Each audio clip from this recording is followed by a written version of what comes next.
This old-time radio program was originally aired live, long before the advent of high fidelity.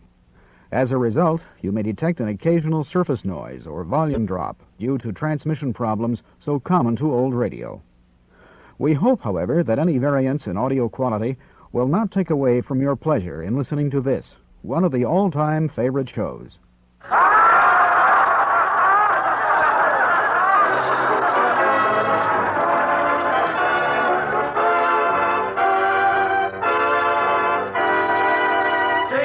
C-A-M-E-L-S. That's right, folks. C for comedy, A for Abbott, M for Maxwell, E for Ennis, L for Lou Costello. Put them all together and they spell Camel. Experience is the best teacher. Try a Camel. Let your own experience tell you why more people are smoking Camels than ever before. And draw up a chair for tonight's Camel Show, starring Bud Abott and Lou Costello.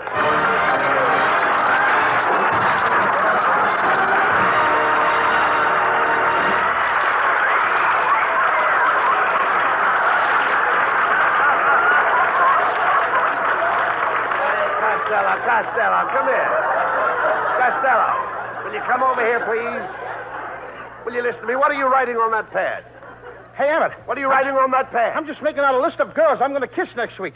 Here's who I got picked out. Lizzie Schwartz, Maggie Mugglemeyer, Tessie Tinfoil, Lana Turner. Now, wait a minute. No. Lana Turner wouldn't kiss you. Oh, no? Oh, no. Then I'll scratch her off my list. I love you. You dummy, always thinking of girls. Girls, girls, girls. Now, great men don't waste their time on girls. Where do you suppose Benjamin Franklin would have been if he'd have thought of girls all of the time? In the front row at Earl Carroll's? No. Costello, I've been telling you for the past 3 weeks. You've got to quit chasing girls and get yourself a job. Look how sloppy you are. Look at your socks. I can't help my socks, Abbott. It's those new Hickok plastic garters. What's the matter with them? Your socks stay up, but your legs fall down. Telegram for Lou Costello. Here, boy. Out of the way, Fatso. I'm looking for Lou Costello. Boy, he is Lou Costello. The famous Lou Costello? Presley. The one and only Lou Costello? Yes. That's me. Gee, I listen to you on the radio every Thursday night. You break me up when you say, how do you do? Wait a minute! That ain't me. That's the Mad Russian. You're sane? Who's going to take this telegram? I'll take it. It's collect, $14. He'll take it. Don't give it to me. Here, boy. Hey, Costello, this telegram is from Joe DiMaggio. Listen to this. Dear Lou, as you know, I am recovering from a foot operation. I would appreciate you taking my place. Appreciate you taking my place on the New York Yankees until I recover. Please report to the Yankee Stadium immediately. Signed, Joe DiMaggio. Abbott. Hey, that's wonderful. news. That's the news I've been waiting for. I'm going to be a big league ball player. Yes. DiMaggio probably heard about my playing with the Cucamonga Wildcats last year. You a ball player? I don't believe it, Costello. You know nothing about ball. Oh, no, I eat baseball. I live baseball. All night when I'm asleep, I dream about baseball. Don't you ever dream about girls? What, and miss my turn up at bat? Oh! What's the matter with you? Yes. And another thing, Abbott. What page are you on? Never mind what page you're on. And another thing, Abbott. Not only that, in Paterson, New Jersey, I worked out with a baseball team. I used to stay out till 4 o'clock in the morning. Why did you stay out till 4 o'clock in the morning? This was a girls' baseball team. Costello, if you're going to play with the New York Yankees, you really have to know something about big league baseball, Lou. I know all about baseball. All right, suppose there's a left-handed pitcher pitching. What do? I put in a right-handed batter. Now, suppose there's a right-handed pitcher pitching. I put in a left-handed batter. But now I trick you. I take out the right-handed pitcher and put in a left-handed pitcher. Then I double-cross you. I take out my left-handed batter and put in a right-handed batter. Now, wait a minute. Where are you getting all those right-handed batters? The same place where you're getting all those left-handed pitchers. Oh. Hello, Bud. Hello, Louis, honey. It's Marilyn Maxwell.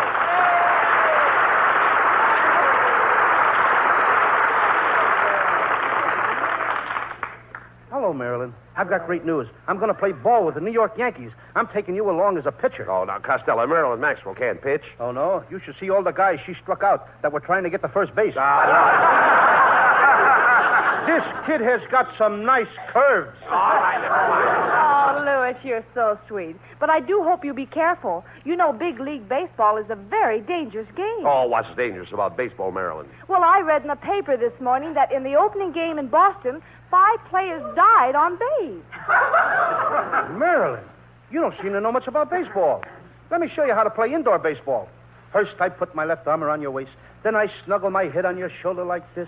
Then I press my cheek against your cheek. Oh, wait a minute, Costello. That's not the way to play indoor baseball. How do you like that? Every season, new rules. Well, goodbye and good luck, Louis. I just know you'll become famous with those New York Yankees. Marilyn's right, Thank you, Costello. dear. This is your chance to become famous. Now, you've got a good job as a baseball player. And you might find your proper niche in life. Yes, I might. I mean, after all, if I find my... What will I find? A niche. You'll find your niche.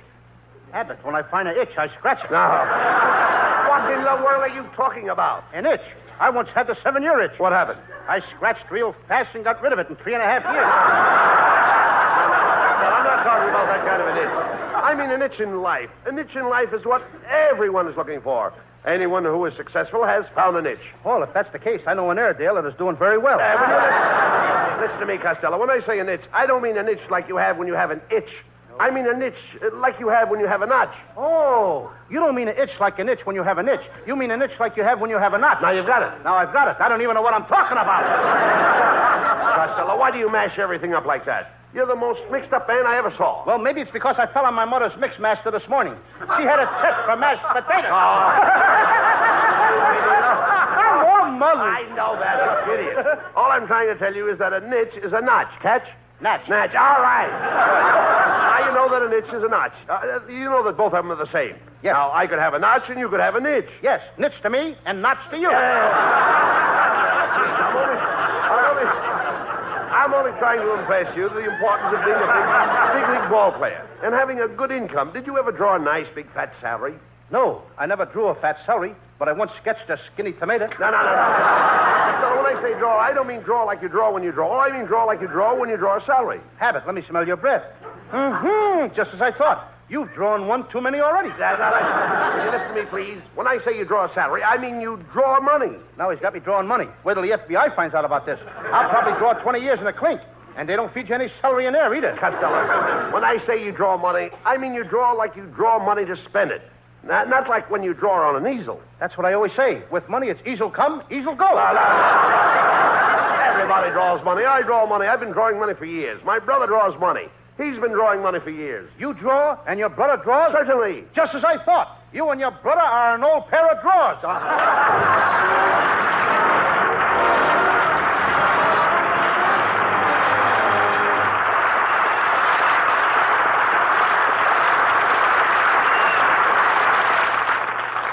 Experience is the best teacher. It happened shortly after the end of the war. 2 cigarettes glow in the dusk on the veranda of a country house as a man and woman are chatting. The woman remarks, Robert, you've changed your cigarette brand. This is a Camel. I can tell without even looking. Yes, I have changed my brand. You know how we smoked whatever cigarettes we could get during the war? Don't I? Yes, I must have tried all the brands during that shortage. That's when I found I liked Camel's best. And weren't you right? yes, experience is the best teacher.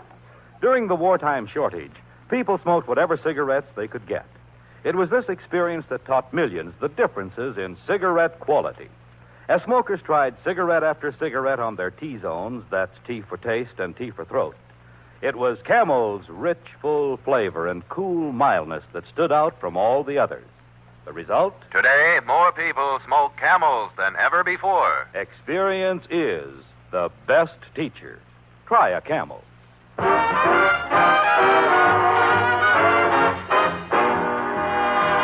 And while you light up a Camel, here's Skinny Ennis with Linda. When I go to sleep, I never count sheep. I count all the charms about Linda. Lately it seems, in all of my dreams, I walk with my arms about Linda. But what good does it do me?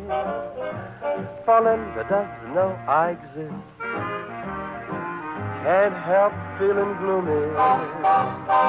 Think of all the loving I've missed. We pass on the street, my heart skips a beat.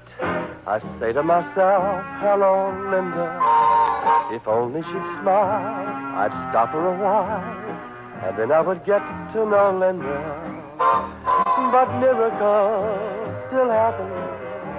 And when my lucky star begins to shine, with one lucky break, I'll make Linda mine.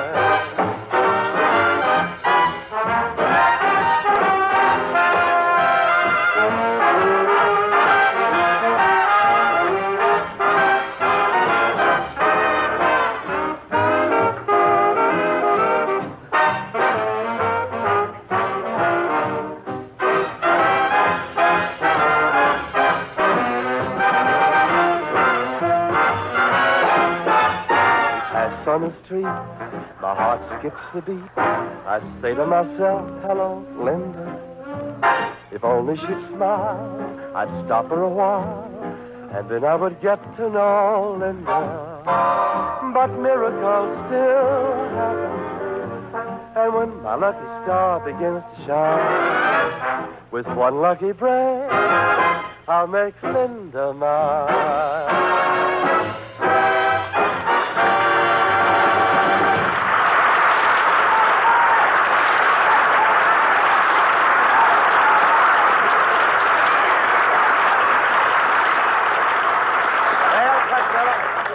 Be a big league ball player, you've got to get yourself in shape. Now, from 8 a.m. to 9 a.m., you lift weights. From 9 to 10, deep knee bends. 10 to 11, skip rope. 11 to 12, run 5 miles. 12 to 1, I'll never make it. Hey, look.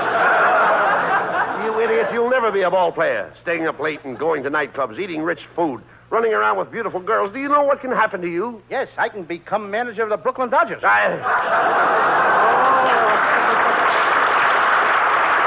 Costello. I don't even know why DiMaggio picked you. You don't even know how to swing a bat. I know all about swinging bats. When I was a kid, my father used to hit me with a baseball bat. My brother used to hit me with a baseball bat. My Uncle Artie Stebbins used to hit me with a baseball bat. And my mother used to hit me with a tennis racket. With a tennis racket? Yes, she didn't like baseball. Hiya, fellas. Well, it's Skinny Ennis. Hey, Costello. I heard about you taking Joe DiMaggio's place for the New York Yankees. That's right. You know, I used to pitch for the Hollywood Stars. And, boy, I'll never forget my last game. There were 5 men on base. No, wait a minute, Skinny. Wait. 5 men on base. Now, that's impossible. Did you ever see the Hollywood Stars play? Ennis, I've seen the Hollywood Stars, and I don't remember you. Oh, I've changed a lot since then. I had the biggest buck teeth you ever saw. I was the only man on the team that could slide into second base and spike you from either end. Well, so long, Fatso. So long, Skinny. So long. Hey, you know that Skinny would make an ugly skeleton? All right. Costello, don't waste time with him. Now, you've got to get ready for the opening game. Yes, I think we're going to play the Cleveland Indians. Cleveland Indians, eh? Uh-huh. Feller pitching? Certainly there's a feller pitching. Who do you think they'd use, a girl? Oh, I know they don't use a girl. I said feller pitching. What feller? Feller with the Cleveland Indians. Look, Abbott, there's 9 guys on the Cleveland team. Now, which feller are you talking about? Feller that pitches. There is only one feller with Cleveland. You mean 9 Yankees are going to play against one feller? That's right. You mean there's no fellers in the outfield? No. And there's no fellers in the infield? No, Cleveland only has one feller. Well, this feller must be pretty good if he don't need any other players but himself. Look, all the players will be out there helping him. You just said there was only one feller on the team. That's right. Then where did all them other fellers come from? Oh, you idiot. When I say there's only one feller on the team, I mean there is only one feller that pitches. Well, Abbott, when the manager of the team wants this pitcher, what does he call him? Feller. You mean he just hollers, "Hey, feller!" And this guy knows that they mean him? That's right. His name is Feller, Bob Feller. And when I say there is only one feller on the team that pitches, that's it. And the feller that pitches is Feller. There's only the other fellers on the team, but there's only one feller. Boy, are you mixed up. Oh, you mean the feller that pitches is feller. And there's other fellers on the team, but they're not fellers? Now you grasp it. Yes, I grasp it, but it keeps slipping out of my hand. Forget it. Let's go into this sporting goods store and get your baseball equipment. I want you to look right for the opening game. Now, go ahead and ask that lady there where they keep the baseball uniforms. Pardon me, miss. Well, if it isn't Mr. Abbott. Hello. And Mr. Costello. Hello. You fought, little mon, you. What are you doing in the sporting goods store, miss? Oh, I just stopped in to get a gift for my nephew. I'm buying him a Bars ball. Bars ball? Abbott, you know what a Bars ball is. That's what the poocher throws to the coocher. And the booter tries to boot A home run.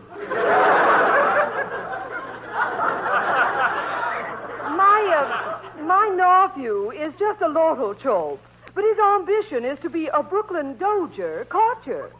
Well, if he's only a little guy, why don't he join the Detroit Tougers and be a short stoop? Well,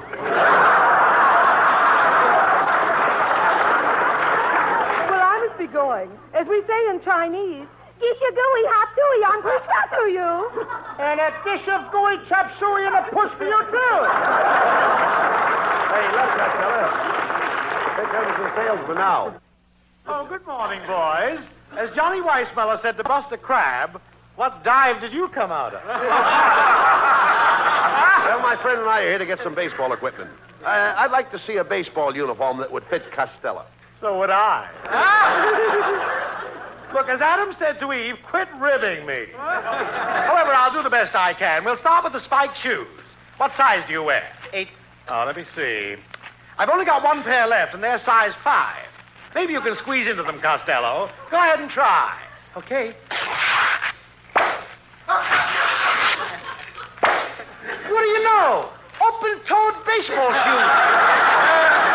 Now for the uniform. My, you're certainly a pudgy little rascal, aren't you? Mm-hmm. Aren't you overweight? I'm about 120 pounds overweight, but I'm going back to my normal weight. Yes, what's normal? 60 pounds overweight. Costello, you should really go on a diet. Yeah, of course you know what a diet is, don't you? Oh, sure. That's where you can eat all you want of everything you don't like. Young man, if you really want to reduce, why don't you exercise with a couple of dumbbells? Okay, I'm ready whenever you and Abbott are. All right. Cut that out. Oh, we've got to get your baseball equipment. Mister, do you have any bats? Oh, certainly. Here's a fine bat.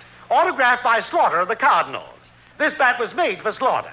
Ain't you got one that was made for baseball? When he says Slaughter, he means Slaughter, the baseball player. Slaughter, the baseball player? With that bat, you could slaughter anybody. No, Costello. I'm talking about Slaughter. Everybody knows Slaughter. He knows Slaughter. Well, maybe he knows Slaughter, but I don't know him. You idiot. Everybody knows Slaughter, the baseball player. Slaughter is the man's last name. What's his first name? He knows. Now, there's a clever guy. He knows his first name. Forget about the bat. Look, mister, do you have a baseball cap that will fit Costello's head? What size pencil sharpener does he wear? Oh, a baseball cap. Oh, yes, here's a dandy. This is the kind fella wears. What fella? The fella with the Cleveland Indians. There's 9 players with the Cleveland Indians. Which fella are you talking about? Oh, young man, when I say fella with the Cleveland Indians, I am only referring to one fella. The fellow that pitches with the Cleveland Indians. When you say the fellow with the Cleveland Indians, you're only referring to one fella. The fellow that pitches for the Cleveland Indians. Yes. As Orville said to Wilbur, you're right. How do you like that? Now they're doing our routines in sporting goods stores. Oh, forget about him, Costello. Hey, wait a minute. I've got an idea. Mrs. Wetwash's late husband used to be a big league ball player. Now, he was a home run king, in other words. Now, maybe she'll give you one of his bats for good luck. Let's go over to her house and ask her. Oh, okay. I'll go right over now, huh? You're right, Abbott. As John Adams said to Henry Wadsworth Longfellow. How do you like that? I forgot what John Adams said to Henry Wadsworth Longfellow.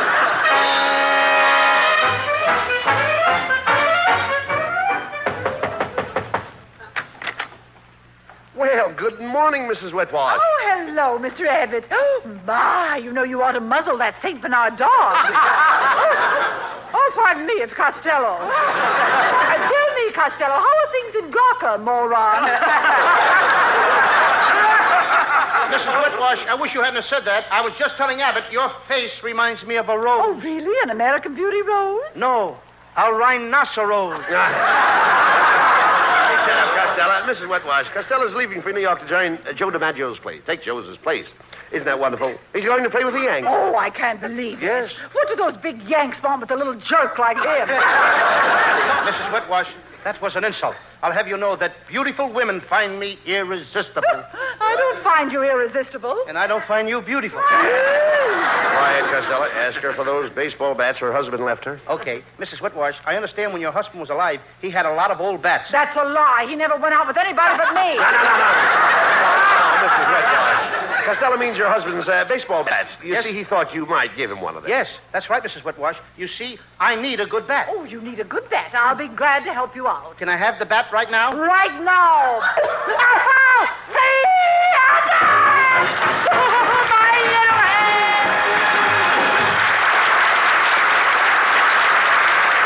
presents lovely Marilyn Maxwell for Metro-Goldwyn-Mayer, producers of The Sea of Grass. For Camel fans everywhere and in honor of New Orleans Jazz Week, Marilyn sings for the first time on the air the title song of the picture, New Orleans. Do you know what it means to miss New Orleans and miss it each night and day? I know I'm not wrong, the feeling's getting stronger the longer I stay away. Miss the moss-covered vines, the tall sugar pines, where mockingbirds used to sing. And I'd like to see the lazy Mississippi hurrying into spring. The moonlight on the bayou, a Creole tune that fills the air. I dream about magnolias in June, and soon I'm wishing that I were there. Do you know what it means to miss New Orleans when that's where you left your heart? And there's something more. I miss the one I care for more than I miss New Orleans. More than I miss New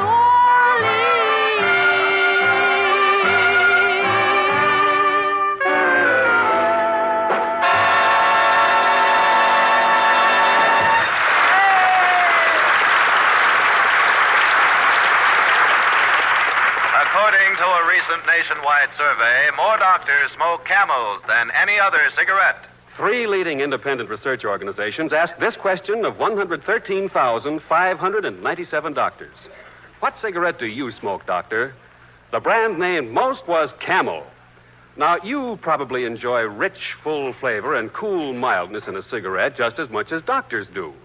And that's why, if you're not a Camel smoker now, try a Camel on your T-zone. That's T for taste and T for throat. Your true proving ground for any cigarette. See if Camel's rich flavor of superbly blended choice tobaccos isn't extra delightful to your taste. See if Camel's cool mildness isn't in harmony with your throat. See if you, too, don't say, Camels suit my T-zone to a T.